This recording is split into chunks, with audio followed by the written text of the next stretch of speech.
Hello friends, आज हम बात करेंगे कि छोटे बच्चे जो होते हैं नर्सरी में उन्हें हम इंग्लिश कैसे सिखाएं।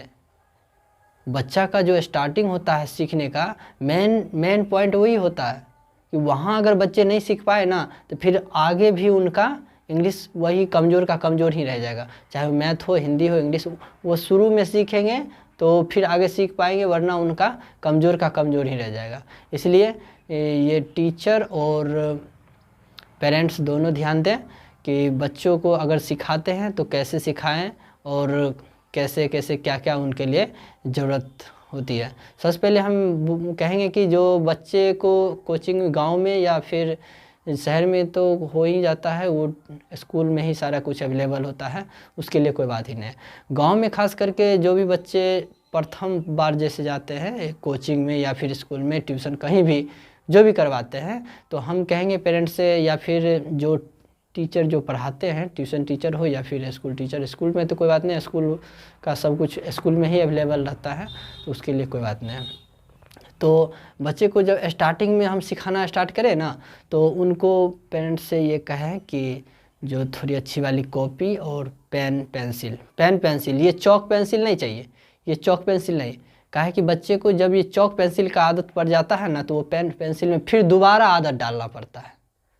इसलिए शुरू से ही हम उसको पेन पेंसिल पकड़ाएंगे और फिर वो पेन पेंसिल जब पकड़ लेगा तो उसका आदत बना रहेगा, तो फिर धीरे धीरे उसकी राइटिंग अच्छी ही होती चली जाएगी। तो इसको पकड़ाने ये चॉक पेंसिल को पकड़ाने में क्या होगा कि पहले इस पर हाथ इसका बैठेगा, फिर इसको छोड़ करके फिर उसको पेन पेंसिल पर बैठाना पड़ेगा, इसमें दोबारा परेशानी होगी। तो ऐसा नहीं करना है।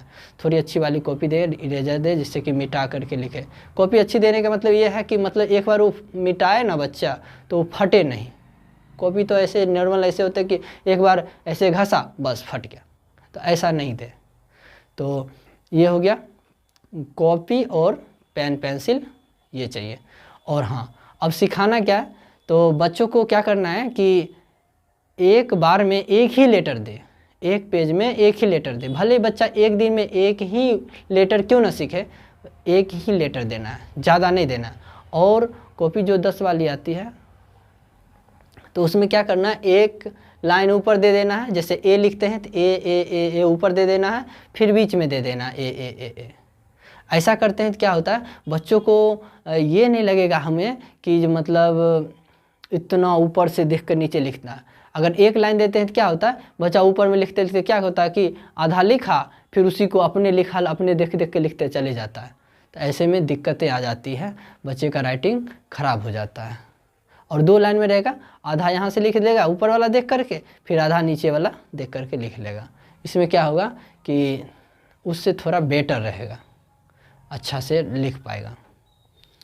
हम ये A to Z तक सिखा देते हैं। जब सीख जाता है बच्चे को, तब हमें एक एक लेटर लिख करके, या फिर कार्ड आता है, कार्ड टाइप का आता है, वो कार्ड से हम बच्चों को ऐसे दिखाएं और उसे पूछें कि ये क्या है।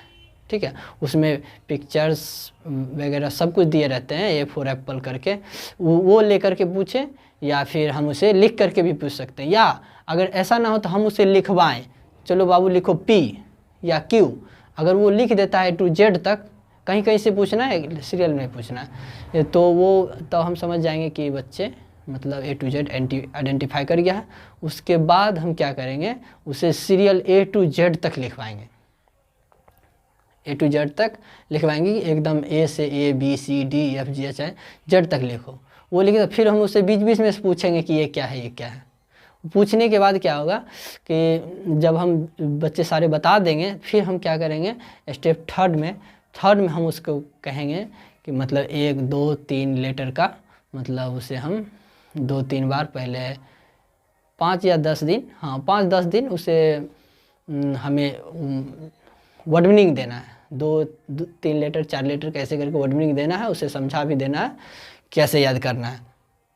ये देने के बाद जब वो याद करके लाने लगता है 10 दिन 8 दिन, जब वो ऐसा हमें लग जाएगा कि हाँ ये अब हो गया, तब उसे हम ए से और डबल ए से आ, आई से अर्सी, डबल ई से दीर्घी, ऐसे करके ये सब देना है। तो इस प्रकार से देते देते यहाँ से जब स्टार्ट हो गया ना, तो जब लेटर 4 लेटर कैसे करके वर्ड मीनिंग देना है, उसे समझा भी देना है कैसे याद करना है। ये देने के बाद जब वो याद करके लाने लगता है 10 दिन 8 दिन, जब वो ऐसा हमें लग जाएगा कि हाँ ये अब हो गया, तब उसे हम ए से ओ डबल ए से आ, आई से सी, डबल ई से दीर्घी, ऐसे करके ये सब देना है। तो इस प्रकार से देते देते यहाँ से जब स्टार्ट हो गया ना, तो जब ओ आ से फिर ए ओ आ, ए से और लवा तक, ये कॉक बर्तनी जो होता है, वहाँ तक जब बच्चा सीख जाएगा ना, फिर उसको इंग्लिश में आगे बढ़ते चला जाएगा, फिर कहीं दिक्कत नहीं आएगी। एक से ज़्यादा लेटर दे देते हैं ना एक बार में, तो बच्चा क्या होता है, कन्फ्यूज हो जाता है। जब बच्चे कन्फ्यूज हो जाएंगे तो उसे सिखाने में बहुत प्रॉब्लम होती है। और कई बच्चे ऐसे हैं जो किसी तरह से लिख दीजिए वो सीख जाएगा, एक बार में कैच कर लेता है। कई बच्चे ऐसे होते हैं जो कैच नहीं कर पाते हैं, और जब बच्चे कन्फ्यूज होंगे तो बड़ी प्रॉब्लम होती है, वो सीख ही नहीं पाते हैं। कितना भी कोशिश करे सीख नहीं पाता, फिर उन्हें बहुत परेशानी होती है। सीख जाता है लेकिन परेशानी होती है, तो एक एक करके दे तो फिर परेशानी नहीं होगी, तो वो बच्चे सीखेंगे भी आराम से। ज़्यादा प्रेशर भी नहीं देना, नर्सरी का बच्चा है, ज़्यादा प्रेशर देने के बाद भी बच्चे कन्फ्यूज हो जाएंगे। वो ये करे अलबला, जैसे दिमाग अलबला आ जाता है, ऐसे होगा। तो एक एक दे जिससे समझ में आए, आराम से धीरे धीरे करके सिखाना है। एक दिन में एक ही लेटर सिखाना है, नहीं 10 लेटर सिखाना है। और पेरेंट्स को भी कहेंगे कि थोड़ा सब्र करें। अब बच्चे को ये नहीं कि आज भेजे और कल से क्या सीखा दिखाओ ज़रा, हाँ ऐसा नहीं होता है। कम से कम 1 महीना भेजिए, 1 महीना भेजिए। 1 महीना में अगर 2 लेटर 4 लेटर भी सीखा है ना, तो वो सीखा, यानी कि वो सीख रहा है। तो इस पर थोड़ा सा सब्र कीजिएगा कि अगर सीख रहा है तो सीखने दीजिए, ज़्यादा प्रेशर नहीं देना है। छोटा सा बच्चा है, वो जितना उसको एब्जॉर्व करने की क्षमता है वो कर रहा है। जैसे जैसे वो सीखता जाएगा, बच्चों को सीखने में मतलब शुरू में ही परेशानी होती है। जैसे ओ आ सीखा, उसके बाद सारे लेटर वो धड़ाधड़ सीखते चला जाएगा, हाँ, तो शुरू में ही परेशानी होती है। उसके बाद जैसे जैसे आगे बढ़ते चला जाएगा, वो उसको सीखने का रेशियो वैसे वैसे बढ़ते चला जाएगा। Thank you, thanks for watching.